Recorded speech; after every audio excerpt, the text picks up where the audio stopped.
One of the hazards of doing stories on centenarians is your newfound friends don't often live long. We met 105-year-old Taguchi Setaro in April. By November, when we returned, he passed away, actually just a couple days after we arrived.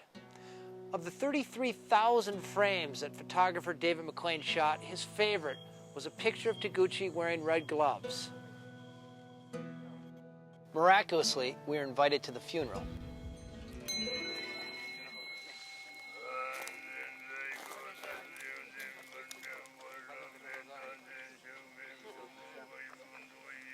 As a Buddhist priest chanted sutras, friends and family lined up to pay last respects. Like everyone else, we were getting ready to leave when all of a sudden Taguchi's son came out carrying his father's remains.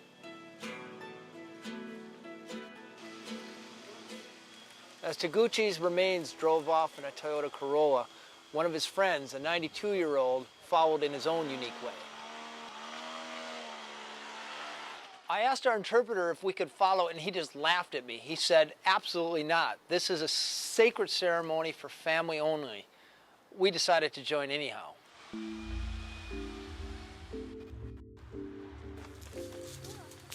We arrived and literally struck off into the jungle where we found the family tomb carved into a hillside. It took 4 crowbars and 20 minutes to pry open the crypt door. I assumed the priest was going to put Taguchi's remains inside the crypt. Instead, he pulled out another urn.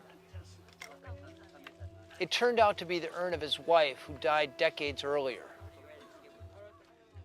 When the priest took the lid off, I was thinking to myself, I'm seeing something I should not be seeing.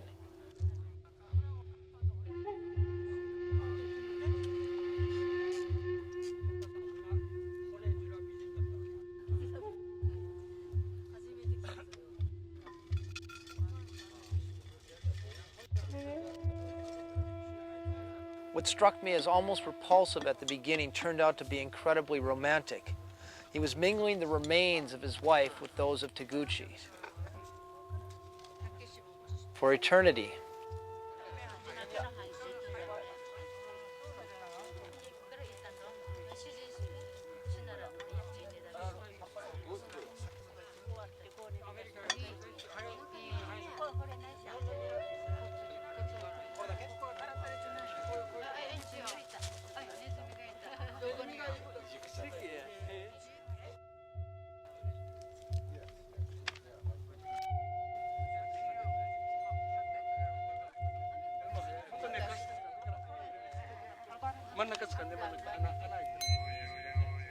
The whole time I was feeling a bit like an intruder, and we were filming this whole ceremony, so at any time I thought it could turn ugly.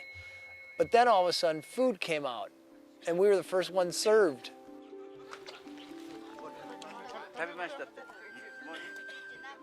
Back at Taguchi's house, we discovered why we were being treated so well.